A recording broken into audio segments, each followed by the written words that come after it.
Okay, continuing on through the idea of proofs in this video today, we're now looking at what are called propositions. So proposition, also referred to as a mathematical statement, sentence that's either true or false. So some examples of that, we could have things like 3 is a prime number. So that is a sentence, it tells us information about 3, and in this case, it is true. So 3 is in fact a prime number.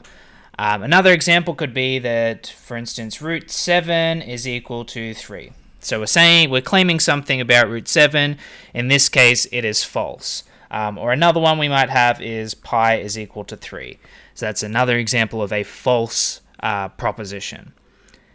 So in mathematics, when we say A or B, it means that one of the options is true or both are true.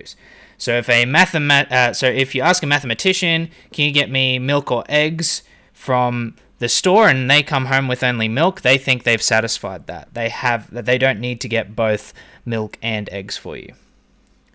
So, example 4, from the set of numbers 1 through to 9, select the numbers that are either even or prime. So, we're looking for the things that are even or prime, which means we're asking what are all the even numbers and what are all the prime numbers, and then that gives us the things that are even or prime. So our evens are going to be 2, 4, 6, and 8. So we're creating a set of numbers here, so we need to use our set notation. So we put our curly brackets either side. And then our prime numbers are 2, 3, 5, and 7. Why isn't 1 on there? Well, 1 is not technically prime, because to be prime you have to be divisible by 1 and itself.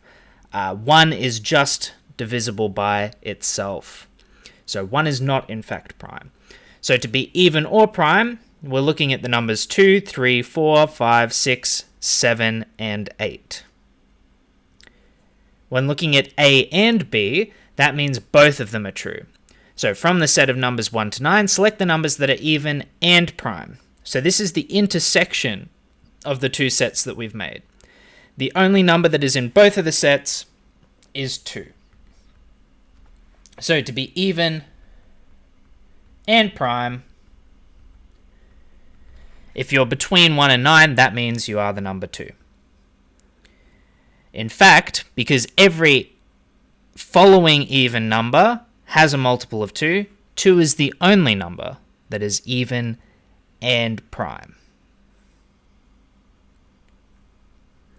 Okay, so a mathematical statement that has been proved to be absolutely true is called a theorem. So a very famous example of that is the Pythagoras theorem.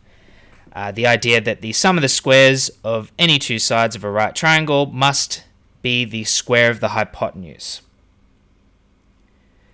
A conjecture, is a statement that mathematicians have reason to believe may be true, but have not been proven. So an example of that is the Goldbach conjecture. So the Goldbach conjecture is a yet unproven conjecture stating that every even integer greater than 2 is the sum of two prime numbers. It has been tested up to 400 billion. But we do not have a way to prove it as a theorem. It is still just a conjecture. The negation of a statement, in this case the statement A, is the opposite statement. So we can say A prime, or another way you might look at it is not A. So that sort of sideways 7 symbol just means the negation of that statement. So if we have the negation of the following statements, not 5 being greater than 7 is the same as 5 being less than or equal to 7. So it's everything that isn't 5 greater than 7. So the opposite of that is going to be that 5 is less than 7, but then we also have to take into consideration when they're equal. So if we then have not n being even, because even numbers and odd numbers are complements of each other, so that's with an E, not an I, complements, meaning completing each other. N odd gives us the negation of n even. All right. So we now have De Morgan's laws. So this is for the negation of A or B. So we have A means the bus was late. B means Tom's watch was slow. A or B means the bus was late or Tom's watch was slow. If we negate A or B, that translates to the bus wasn't late or wasn't slow, and Tom's watch wasn't slow. So when we take the negation of A or B, it has to become an AND. So in general, not A or B is equal to not A and not B. All right, example 7. From the set of numbers 1 to 9, the set of numbers that are either even or prime is 2, 3, 5, 6, 7, 8. Sorry, 2, 3, 4, 5, 6, 7, 8. Select the numbers that are neither even nor prime. So what is neither even nor prime? Our even numbers rule out 2, 4, 6, and 8. And our prime numbers rule out 2, 3, 5, 7. So we can just see what's left in our set of numbers. That is 1 and 9. So 9 isn't prime and 1 isn't prime, and neither of them are even. Identify another way this set of numbers could be described. Well, that's the same as not prime or odd. Oh, sorry, not... Yeah, so it's not prime and it's not odd. So we have 9 is not odd, and we have that 9 is not prime, and we have 1 is not prime. Okay, continuing this. The negation of A and B. So if we have that A states that John is 2 meters tall, B states that John weighs at least 200 kilograms, and A and B is that John is 2 meters tall and weighs at least 200 kilograms. So not A and B would be that John is not 2 meters tall, or John weighs at most 200 kilograms. So very similar to the previous example, going not of an and statement takes us to not A or not B.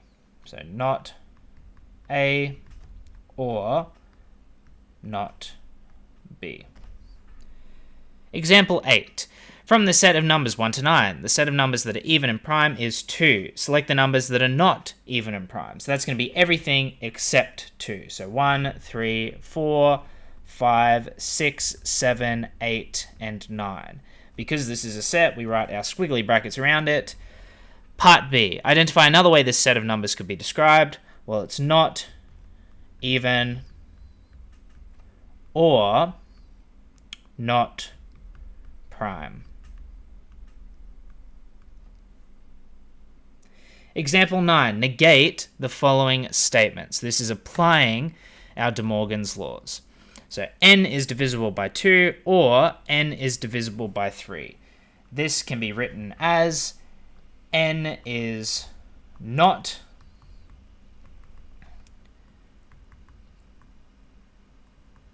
divisible by 2 and n is not divisible by 3.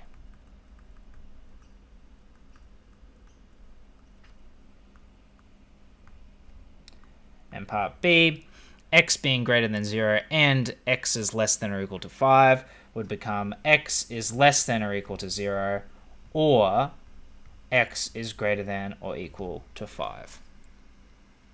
All right, moving on. We've looked at propositions. Now we're moving on to quantifiers.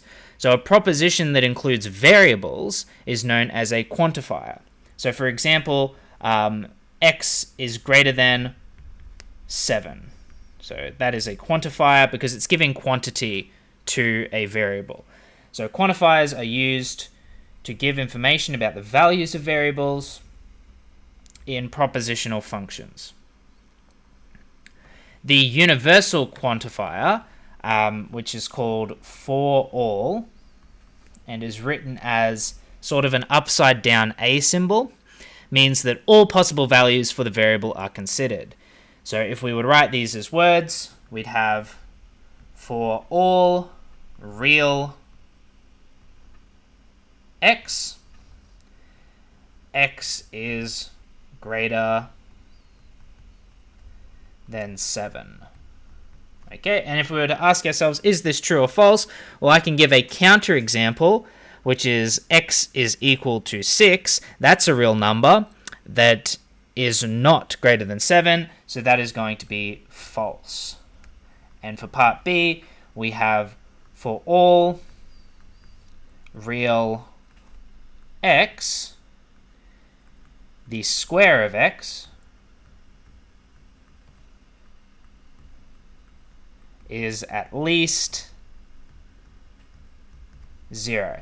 And this is something that we know to be true in the real plane. So we know if you square a number, if it's negative, it becomes positive. If it's positive, it stays positive. So this is true. If we were to ask about the complex plane, which is something we'll be looking at later in the year, this sentence would then become false. So for all complex x, this is not true. The existential quantifier, there exists,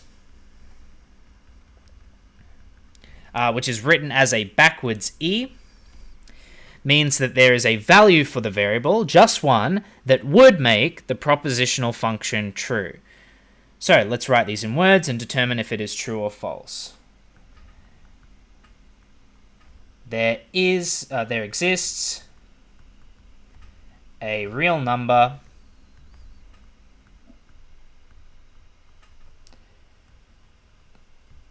greater than 7. And we know this to be true. We could choose the number 8, and that would satisfy that property. Part B, there exists a natural number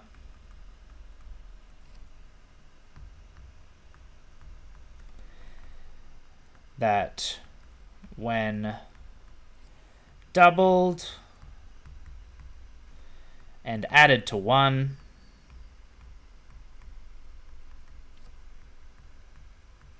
gives a multiple of 3. Right, and so if we start thinking about this, if we choose x is equal to 1, we get 2 times 1 plus 1 is equal to 3, which is a multiple of 3. So therefore, it is true because x equals 1 satisfies it. All right, so once we have quantifiers, we also want to consider what happens if we negate these quantifiers. So the negation of, let's first consider the false statement, all prime numbers are odd. This can be rewritten as, for all prime numbers p, p is odd. If we were to negate that, we'd get the true statement, there exists a prime number p, where p is not odd. So let's take a look at this for all x, element of the set x, px. If we were to negate that, instead of being for all, it would become there exists an x still in the same set, so capital X, but then we get the negation of p of x. So there exists a value of x such that the proposition p is not true. And the negation of there exists becomes for all x element of x, the proposition p is false as well. So if it is a if it's a universal quantifier, it becomes an existential, and if it's existential, it becomes a universal. Right, so combining quantifiers, if we have for all x element of real and for all y element of real, we can rewrite that as for all x, y element of real. So we just write them as a pair instead of writing out the for all symbol twice. But no, order matters. So the statement for all x there exists a y means that for each possible value of x, there exists a value for y that makes the proposition true. However, there exists x such that for all y means that there is a value for x that makes the statement true for any possible value of y. So those two being swapped does mean different things, and we'll see that shortly. So we're saying for all real x, there exists a real y such that y is greater than x squared. So let's write this in words. So for every real x, there is a real value where y is greater than the square of that value.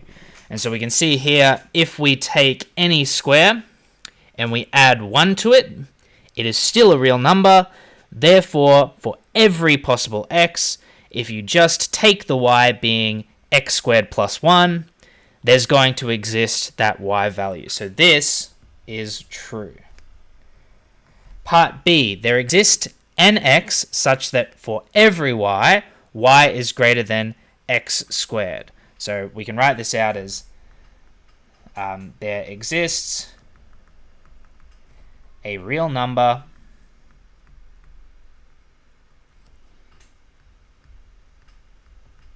x where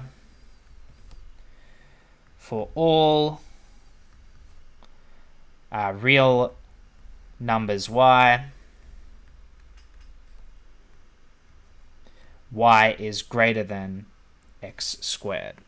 So is there a square of a number that is greater than every real number? Well, no, because if we choose a square, we're always going to have a y value that can be bigger than that square. So this is going to be false.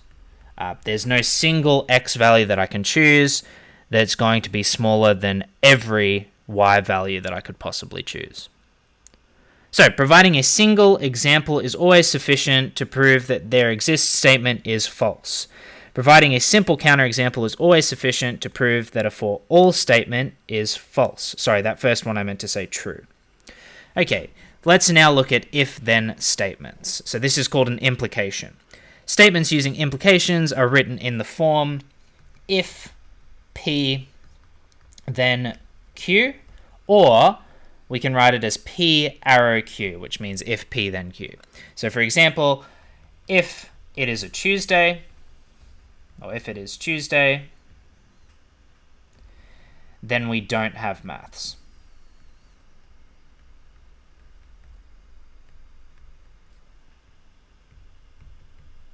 All right, so in our case, that's true because we only have maths on Monday, Wednesday, Thursday. So in our case, that's true.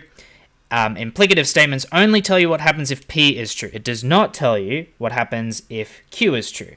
So in our case, if we don't have maths, it might not necessarily be a Tuesday. It could be a Friday. We don't know. So this only tells us things in one direction. Another example, if you show up to work on Monday, then you will get the job. We don't know if you got the job, whether you actually came in on Monday, right? It's only telling us if we show up to work on Monday.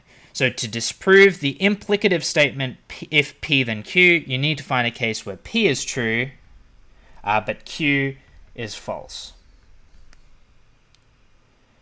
Right, so the negation of if P then Q can be considered a false statement.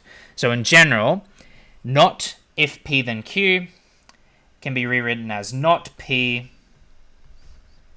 then not Q.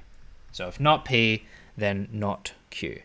So determine if the following are true statements.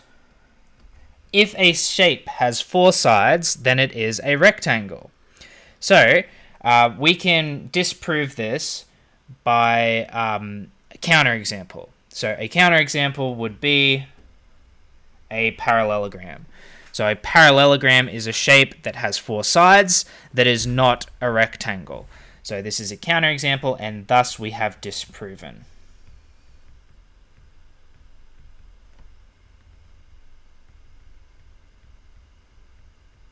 Okay. We're then asked, if the cube of a number is greater than 8, then x is greater than 0.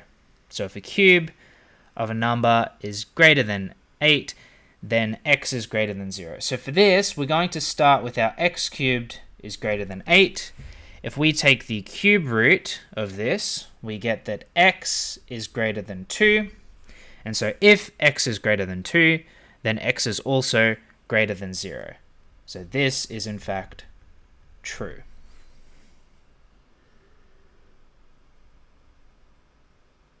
Okay, the next topic we're looking at is equivalence. So the equivalence, looking at proving equivalent statements. So the converse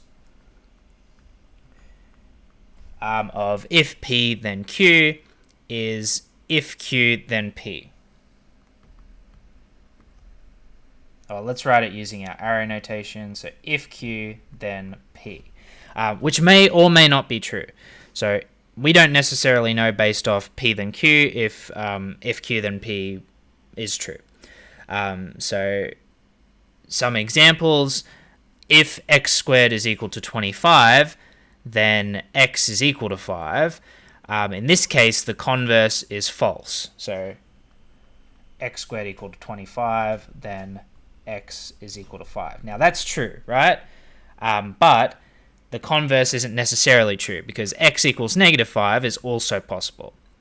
So it's possible for x squared equals 25, but x does not equal 5.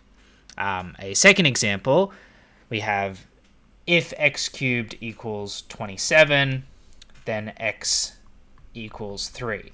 Now the converse of this is also true. If x equals 3, then x cubed equals 27. We know that because of the fact that we're in the real plane, the fact that 3 is an odd power, so even if it was negative, it would stay negative. So the converse of this one is true. So if P then Q and if Q then P are both true, then P and Q are said to be equivalent statements. So if the if statements work in both directions, we can express that as P if and only if Q. That's written as P with an arrow in both direction, Q. So for example, the one that we looked at up there, x cubed is equal to 27 if and only if x is equal to 3. So for each of the following, write the converse statement and identify if implication or equivalence is the more appropriate symbol. So if an animal is a kangaroo, then it is a marsupial. If a number n is odd, then n squared is also odd. So in our first case, let's let P be that the animal is a kangaroo. So animal is kangaroo. And Q be that the animal is a marsupial.